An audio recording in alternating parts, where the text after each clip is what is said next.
there later this month. He'll meet the opposition leader Aung San Suu Kyi as well as the country's president.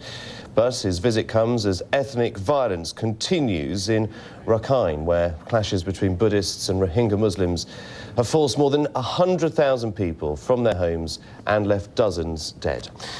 Well, Jonathan Head has been there and he joins us now from Bangkok. Jonathan, of course, this presidential visit is incredibly significant, but what does President Obama hope to achieve by the visit? Well, it's something that would have been unthinkable just a few years ago. Such was the intense disapproval of Burma's former military rulers who, remember, managed this transition. Many of them are in power now. The president and the powerful Speaker of Parliament both come from that old regime.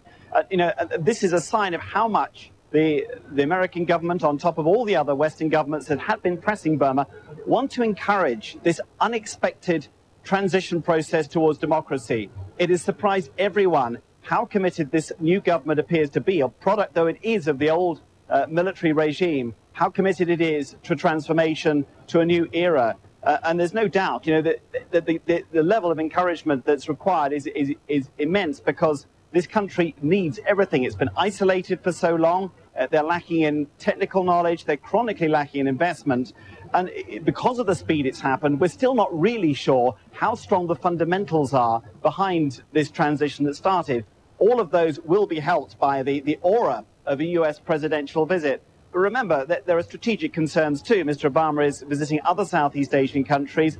Burma is, in a sense, a vital country where big powers like the US, China in particular, and India are competing for influence. The US is also trying to shore up its influence in the rest of Southeast Asia against China. So the visit has a strategic as well as a moral purpose.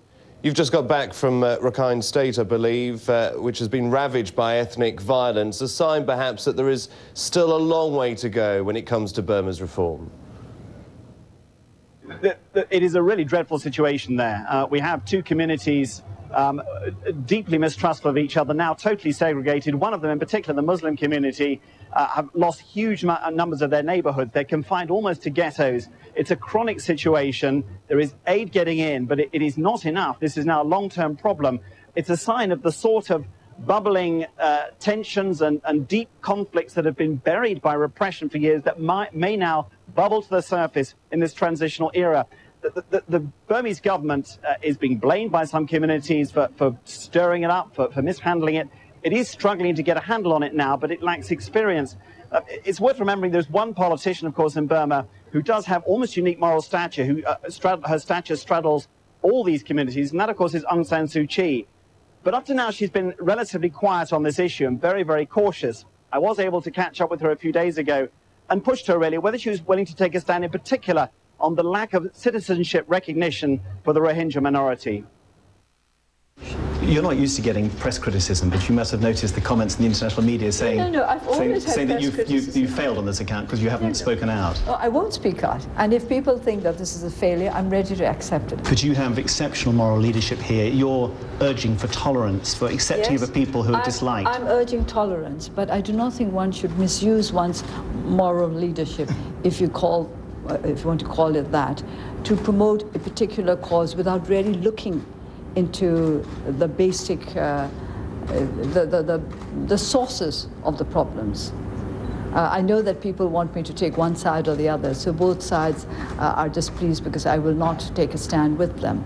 You just don't drive people out without reference to what the laws of the land are, and without reference to what the needs of human rights are. But shouldn't you be saying that more publicly, coming out stage saying we shouldn't say this? I have said this often enough, but also not forgetting that the Buddhist Rakhine have also been subjected to human rights violations by the authorities in the past, and of course both communities have violated human rights with regard to one another.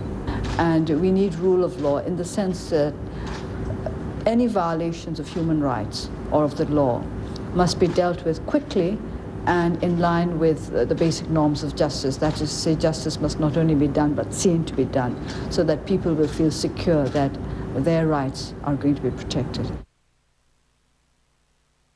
Well, some would say that's surprising fence-sitting for a politician known more for her courage, but I think her caution tells you how complex the situation is, how intense the emotions are. Remember, she's an elected politician now. looking towards the next election in 2015, she may not any longer be the extraordinary transformational politician. She's now part of a complex new political environment in Burma, and she's playing her cards pretty carefully.